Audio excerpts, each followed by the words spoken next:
ஏற்றம் பெற்றார்கள். அதையெல்லாம் மறக்கக்கூடாது. யாராக இருந்தாலும் அந்த தலைவர்களை அவதூறாக பேசுவது, விமர்சனது ஏற்றுக்கொள்ள முடியாது. பெரியாரை பற்றி அவதூறாக நாம் தமிழர் கட்சி ஒருங்கிணைப்பாளர் சீமான் பேசியது குறித்து செய்தியாளர் எழுப்பிய கேள்விக்கு அதிமுக பொதுச் செயலாளர் எடப்பாடி பழனிசாமி பதிலளித்துள்ளார். அனுதாபிக்கிறார், அழுத்த திருத்தமா சொல்றார். அவர் கட்சி உறுப்பினர் இல்லை, அனுதாபி. எல்லா நிகழ்ச்சிக்கும் வருவார், மாநாட்டுக்கெல்லாம் வருவார், அப்படி எல்லாம் பேசுறாரு. அப்படி இதுல இருந்தே நம்ம புரிஞ்சுக்க வேண்டாமா எந்த அளவுக்கு அவருக்கு முக்கியத்துவம் கொடுக்கிறார் என்பது முதலமைச்சரே தெளிவுபடுத்தினார்.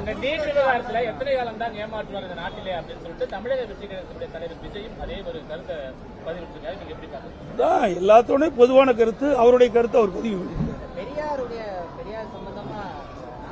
அது உண்மையிலேயே வருத்தத்துக்குரியது.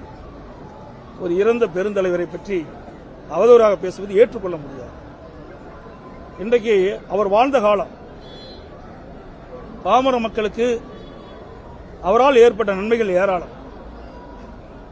அந்த காலகட்டத்தில் தாழ்த்தப்பட்ட, ஒடுக்கப்பட்ட ஏழைகள், பின்தங்கியவர்களுக்கு பெரியார் போல் இருக்கின்ற காரணத்தினால்தான் ஏற்றம் பெற்றார்கள். அதையெல்லாம் மறக்கக்கூடாது. யாராக இருந்தாலும் அந்த தலைவர்களை அவதூறாக பேசுவது, விமர்சனது ஏற்றுக்கொள்ள முடியாது, சரியல்ல. அதோட இந்த தினம் பாத்தீங்கன்னா நான் பேசிய வீடியோ கேஸ்ட் வேணும்னு கேட்டேன். ஏன்னா எல்லா தொலைக்காட்சியும் கொடுக்கணும், ஏன்னா வந்து எடிட் பண்ணிடுறாங்களே, கிளிப்ஸ் வேணும்னு கிளிப்ஸ் வேணும்னு கேட்டேன். வீடியோ கிளிப்ஸ் வேணும்னு கேட்டேன். பாருங்க, தினத்தந்தி பேப்பர்ல 2:52 பேசியதாக பத்திரிகையில் வந்த செய்தி. நான் அவ்வளவு நேரம் பேசினேன். நாங்க லெட்டர் மூலமா நான் கேட்டேன், நான் பேசிய வீடியோ கிளிப்ஸ் கொடுன்னு கேட்டேன். அவரு 2 நிமிஷம் வீடியோ கொடுக்கிறார், 2 நிமிடம் வீடியோ கிளிப்ஸ் கொடுக்கிறார். அப்படிப்பட்ட சபாநாயகர்கிட்ட என்ன பதில் வரும்?